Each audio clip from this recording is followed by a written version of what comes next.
हमें हकूकुल इबाद का पता नहीं।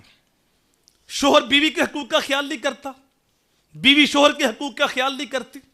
मेरे हजूर ने फरमाया, जानते हो मेरी उम्मत में मुफलस कौन है? तो सहाबा ने अर्ज की, या रसूलल्लाह वही मुफलस है जिसके पास दौलत नहीं है, ज़ादे राह नहीं है, जिंदगी बसर करने के लिए मकान नहीं है, वही मुफलस है, वही गरीब है।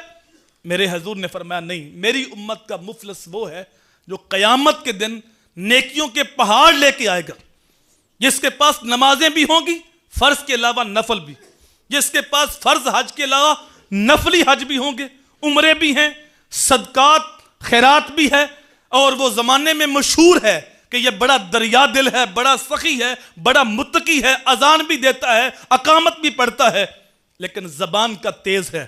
किसी को जबान से अजियत दी, किसी को बुरा भला कहा, किसी को गाली दी, किसी को हाथ पे थप्पड़ मारा।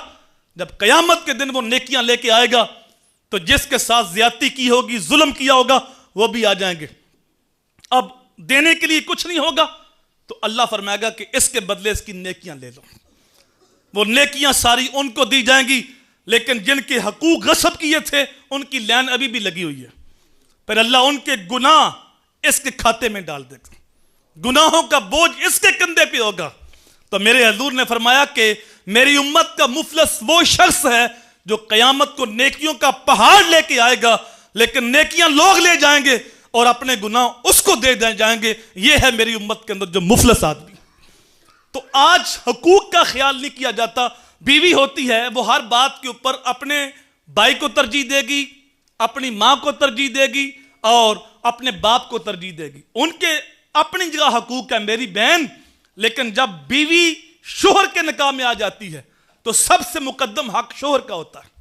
बेटे के लिए सबसे मुकद्दम हक उसकी माँ बाप का, और बीवी के लिए सबसे मुकद्दम हक उसके शोहर का है।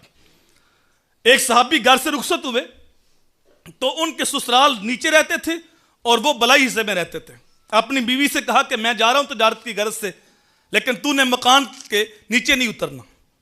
उनके वालिद बीमार पड़ गए तो हजूर को पैगाम भेजा कि वालिद बीमार है और शोहर की वसीयत थी कि घर से ऊपर से नीचे नहीं आना। तो मेरे हजूर ने फरमाया कि तुम शोहर की इताअत करो। वालिद बीमार थे, वालिद फौत हो गया, फिर पैगाम भेजा कि मेरा वालिद फौत हो गया है, चेहरा देख लूं। शोहर ने कहा था नीचे नहीं आना, तो मेरे हजूर ने फरमाया शोहर की इताअत करो। बाप की तीमारदारी नहीं की, शोहर की इताअत की। बाप फौत हो गया, चेहरा नहीं देखा, शोहर की इताअत की। मेरे हजूर ने फरमाया, ए खातून, जो तूने शोहर की इताअत की है, बाप की तीमारदारी नहीं कर सकी, बाप का चेहरा नहीं देख सकी, लेकिन शोहर को तूने तरजीह दी है, इस अमल की वजह से अल्लाह ने तेरे बाप की बख्शिश कर दी। तो अगर हम एक दूसरे के हकूक का ख्याल करें तो फिर घर के अंदर एक अमन का माहौल पैदा होगा। अल्लाह की बारगाह में दुआ है, अल्लाह हमें एक दूसरे के हकूक का ख्याल रखने की तौफीक अता फरमाए।